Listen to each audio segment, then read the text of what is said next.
Robert Craig here, just an old man reading from his Bible. I'm the old man, and this is the Bible that I'm going to read from. It's the Holy Bible, and of course, by that I mean King James. And we've been following along some key events along the timeline from the fall of man in the garden and the promise of a Redeemer that would be the seed of a woman. And we're looking at the life of, Abraham right now. And we saw that God changed their names to Abraham and Sarah, which had totally different connotations. Abraham means father of nations, and Sarah pertains to having power. She was given the power to conceive a son. Now we're going to pick up here in chapter 22, another very key event in Abraham's life. Chapter 22 of Genesis, verse 1, and it came to pass after these things, of course, that's after the judgment of Sodom and Gomorrah too, that God did tempt Abraham, and by tempt, the general meaning in that day of King James English, it's like it's a temptation. It's a trial of sorts. And said unto him, Abraham, and he said, Behold, here I am.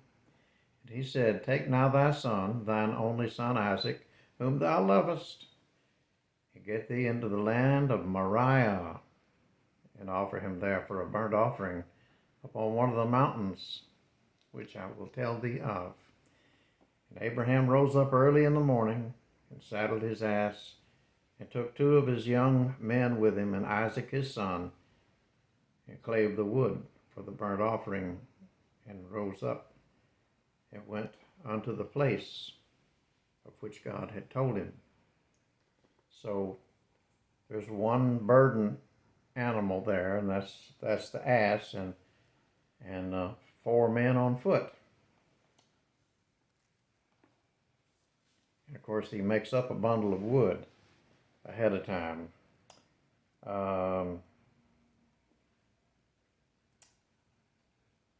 Then on the third day, Abraham lifted up his eyes and saw the place afar off. And Abraham said unto his young men, Abide ye here with the ass, and I and the lad will go yonder and worship, and come again to you. And Abraham took the wood of the burnt offering and laid it upon Isaac his son. Well, after all, he was 120 some years old by this time. And he took the fire in his hand and a knife, and they went both of them together. And Isaac spake unto Abraham his father, and said, My father. And he said, Here am I, my son. And he said, Behold the fire and the wood, but where is the lamb for a burnt offering? And Abraham said, My son, God will provide himself a lamb for a burnt offering. So they went both of them together. And they came to the place which God had told him of, and Abraham built an altar there, laid the wood in order, and bound Isaac his son, and laid him on the altar with the wood. And Abraham stretched forth his hand, and took the knife to slay his son. And the angel of the Lord called unto him out of heaven, and said, Abraham, Abraham. And he said, Here am I. And he said, Lay not thine hand upon the lad, neither do thou anything unto him. For now I know that thou fearest God, seeing thou hast not withheld thy son, thine only son, from me. Of course, he had Ishmael by Hagar the handmaid also, an older son. Remember, we talked about this earlier about how the first son, in fleshly terms, usually gets the inheritance, but we're seeing a pattern in this bloodline going down to the Redeemer of how oftentimes the second son is blessed above the first. And that's what happens in this case. And Abraham lifted up his eyes and looked, and behold, behind him a ram caught in a thicket by his horns. So he didn't know about this when he told his son, God will provide himself a sacrifice. He was speaking purely by faith at that point. And here it is, just as it falls out. Here's a ram caught, and he's tangled up in the thicket. And Abraham went and took the ram and offered him up for a burnt offering in the stead of his son. Stead is an old English word, just means place, as in homestead or home place. And Abraham called the name of that place Jehovah Jireh, as it is said to this day, in the mount of the Lord shall it be seen. And the angel of the Lord called unto Abraham out of heaven the second time, and said, By myself I have sworn, saith the Lord, because thou hast done this thing, and hast not withheld thy son, thine only son, that in blessing I will bless thee, and in multiplying I will multiply thee, as the stars of the heaven, and as the sea, as the sand which is upon the seashore. And thy seed shall possess the gate of his enemies, and in thy seed shall all the nations of the earth be blessed, because thou hast obeyed my voice. And we're going to come to a point eventually where we're going to see the special significance of God's voice, as opposed to just some words, like somebody recounts the words that God spoke, such as the words I'm reading on this page. The voice, the actual audible voice of God, is a powerful thing. But Abraham obeyed God's voice. So Abraham returned to his young men, and they rose up and went together to Beersheba. And Abraham dwelt at Beersheba. And we skip on down to chapter 23. We see another key event that figures into the events of these people that come from Abraham. 23 verse 1, and Sarah was 127 years old. So you can pretty much surmise there that Isaac was probably in his 30s when he was sacrificed. That's my take on it. You may have a different take, but anyone under 40 years old was still considered a child in those days. So I think it's a possibility he was probably in his 30s. And Sarah was 107 and 20 years old. Now these were the years of the life of Sarah. And Sarah died in Kirjath Arba, the same as Hebron, in the land of Canaan. And Abraham came to mourn for Sarah and to weep for her. Now, there is a cave. There's a cave there. I think it's a tourist attraction to this day. Verse 3, and Abraham stood up before his dead and spake unto the sons of Heth. Now Heth he's the man for whom his descendants were named as Hittites. These are the people that brought in the Iron Age. Before that time, weapons were made of copper or brass or bronze. And when the Iron Age came in, it drastically changed a lot of things. But he covenants with them to buy the land and the cave for a burial place. Um, he says, if it be your mind that I should bury my dead out of my sight, hear me and entreat for me to Ephron the son of Zohar, that he may give me the cave of Machpelah, which he hath, which is in the end of his field, for as much money as it is worth, he shall give it me for a possession, for a burying place among you. Here's the answer in verse 11. He says, Nay, my Lord, hear me. The field I give I thee, and the cave that is therein I give it thee.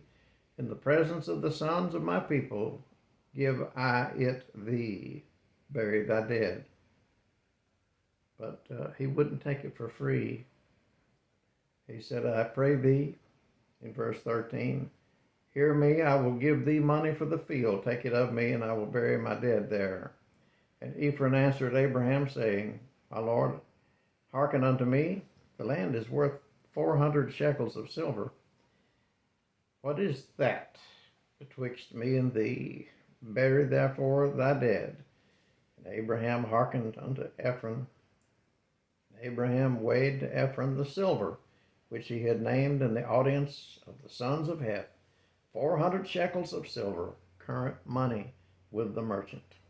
And the field of Ephron, which was in Machpelah, which was before Mamre, the field and the cave which was therein, and all the trees that were in the field, that were in all the borders round about, were made sure unto Abraham for a possession in the presence of the children of Heth, before all that went in at the gate of his city. So it was done before many witnesses that this ownership was transferred to Abraham for money. He wouldn't accept it without payment. And that's another characteristic, I think, that you'll see repeated again for these kings and patriarchs. They don't take stuff for free. They insist on paying full value for it. And after this, Abraham buried Sarah, his wife, in the cave of the field of Machpelah before Mamre, the same as Hebron, in the land of Canaan. Meaning, of course, that from Abraham's time until the time of Israel being in the land, it was changed. The name was called by a different name, in the same way that Jebus later on, I think, became, I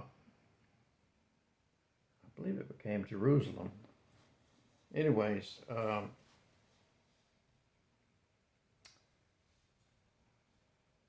Abraham, of course, he remarries after that, and he produces a number of sons who become tribal kings, but he sends them away so as not to mar the inheritance of Isaac. And let's see, Abraham took a wife. This is chapter 25. Abraham took a wife, and her name was Keturah. She bare him Zimram, and Jokshan, and Medan, and Midian, and Ishbak, and Shua, and so on down the line. And unto the sons of the concubines which Abraham had, Abraham gave gifts, and sent them away from Isaac his son while he yet lived, eastward into the east country. Then Abraham gave up the ghost, and died in a good old age, as an old man, and full of years, and it was gathered unto his people. That's a phrase you're going to see a lot of when someone died, especially these patriarchs. Their spirit, the ghost, goes back to God. That's what empowered them to live in a body of flesh. And they themselves, the real person, are gathered into a place where their people have gone before them. And a third part is taken care of and disposed of Verse 9, and this is after he's gathered to his people. See the sequence. He gives up the ghost, he's gathered to his people, and his sons Isaac and Ishmael buried him in the cave of Machpelah in the field of Ephron the Hittite, the son of Zohar the Hittite, which is before Mamre. The field which Abraham purchased of the sons of Heth, there was Abraham buried, and Sarah his wife. Okay, that is a good place to stop, because now we're going to get into the time of Isaac and then Jacob. And for now, though, let's just say, may the Lord bless this reading of His Holy Scripture. I truly hope that, I know this is going to be like old hat stuff to most people I know, but sometime, maybe even after I'm dead and gone off the scene, if the Lord tarries and the church is still here, maybe somebody will see this and it'll help them to develop their overall picture of God's dealing with man down through the centuries and how we got to where we are today. I hope to see you next time, and we'll continue on.